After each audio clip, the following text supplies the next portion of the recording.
दीपेश, ये देखो ना, मम्मी जी के श्राद्ध के लिए ना मैंने साड़ी, सूट, पंडित जी के दान करने वाले कपड़े सब कुछ ले लिया। जो भी दान करना है, बर्तन वगैरह सब कुछ है।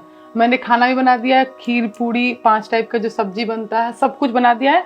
सारे पकवान भी बन चुके हैं। बस ये पंडित जी सामने आएंगे, पूजा का सामान है। मुझे लग रहा है कुछ छूट तो नहीं है, एक बार तुम चेक कर लो ना। ये सब करने की क्या जरूरत है रति? कैसी बातें कर रहे हो दीपेश? तुम्हें पता है, जिस घर में पितृ खुश नहीं रहते ना, उस घर में कभी सुख शांति नहीं आती है। हमेशा दरिद्रता ही फैला रहता है, कभी तरक्की नहीं होती उस घर की। और श्राद्ध तो इसीलिए करते हैं ना, ताकि हमारे जो पितृ हैं वो खुश रहें, हमें आशीर्वाद दें। तो इसीलिए कर रहे हैं, और कौन किस लिए करूंगी मैं? सुख शांति और बरकत की बात कर रही हो तुम? हाँ हाँ, तो इसमें कुछ गलत किया मैंने? याद दिलाओ, तुमने क्या किया है? क्या किया है मैंने? याद करने की कोशिश करो।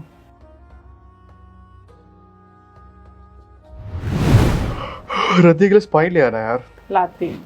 दीपेश बेटा, हाँ मेरे को ना कुछ पैसे चाहिए थे तुमसे। इसलिए वो बेटा, मेरे ना सारे कपड़े बहुत पुराने हो गए हैं, फट से रहे हैं, तो मेरे को ना 2-3 सूट खरीदने हैं।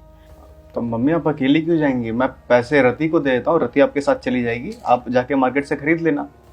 ठीक है बेटा। मम्मी जी को सूट की क्या जरूरत है? मेरे पास है ना मेरे पुराने सूट, मैं वो दे दूंगी। और वैसे भी आपका एज नहीं है नए कपड़े पहनने का। कैसी बात कर रही हो? अगर मम्मी का मन है खरीदने का तो खरीद लेने दो, प्रॉब्लम क्या है? दीपेश तुम चुप रहो, ठीक है? कोई बात नहीं बेटा, रहने दे। बहू के कपड़े मैं पहन लूंगी, मुझे कोई बुरा नहीं लगेगा इस बात का, ठीक है?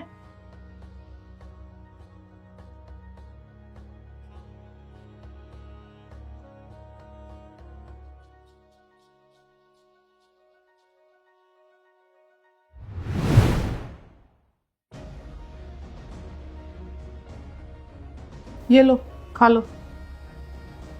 लो। बेटा, ये तो ना बासी रोटी लग रही है। बासी रोटी लग नहीं रही, बासी रोटी ही है, और चुपचाप खा लो यही। मुझसे नहीं खाई जाएगी बेटा, मेरी तबीयत खराब हो जाती है, पेट बिल्कुल खराब हो जाता है। मैं इस घर की नौकरानी हूँ? ये तुम्हें होटल लग रहा है कि तुम ऑर्डर दोगी और तुम्हारे लिए गर्मा गर्म रोटी बन के आ जाएगी? जो मिल रहा है ना वो चुपचाप खा लो, वरना ये भी नसीब नहीं होगा।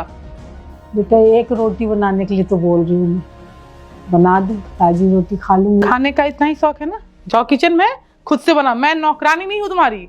बड़ा ही एक रोटी खाने का मन है, खाना है तो खाओ, वरना ये भी लेके चली जाऊंगी।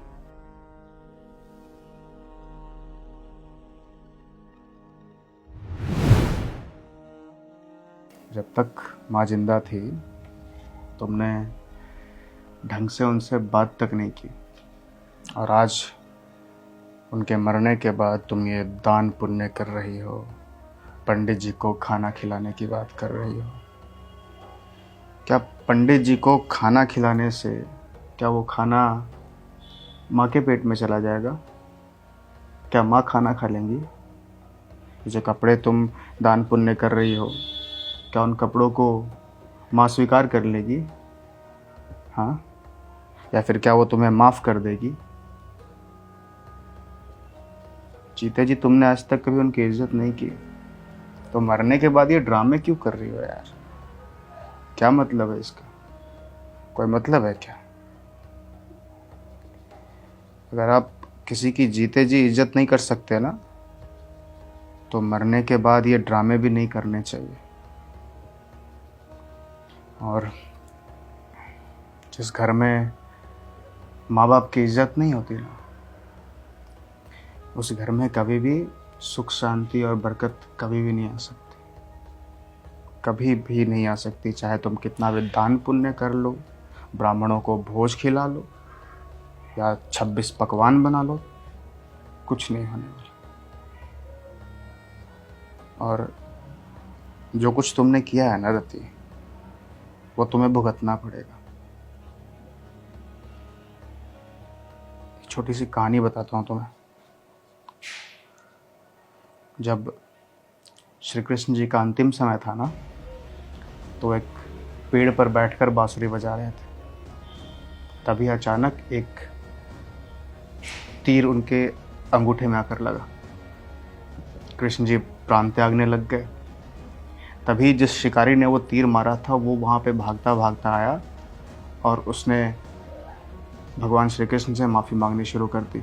तो श्री कृष्ण बोले कि नहीं, तुम्हें माफ़ी मांगने की कोई ज़रूरत नहीं है, क्योंकि आज से एक युग पहले त्रेता युग में जब मैं राम बना था तो तुम बाली थे और उस वक्त मैंने तुम्हारे सीने में तीर मारा था। बस उसी तीर को तुमने मुझे वापस किया है। मतलब समझ रही हो इसका? मतलब ये है कि जो हम करते हैं वो हमें भुगतना पड़ता है, चाहे आज, कल, इस जन्म में या फिर अगले जन्म में, युग युगांतर भुगतना ही पड़ता है। और इसकी दोषी सिर्फ तुम नहीं हो, बल्कि तुम्हारे साथ साथ मैं भी हूँ। क्योंकि अगर तुमने कुछ गलत किया है तो मैंने उस गलत में तुम्हारा साथ भी दिया है। अगर पाप करने वाला गलत है तो उस पाप को सहने वाला भी गलत है। मैं भी तो देख रहा था ना तुम्हें गलत करते हुए। हम दोनों की किस्मत है ये, हम दोनों को भुगतना पड़ेगा। ये सुख शांति बरकत लाने की कोशिश करना बंद कर दो, वो इस घर में कभी नहीं आएगी।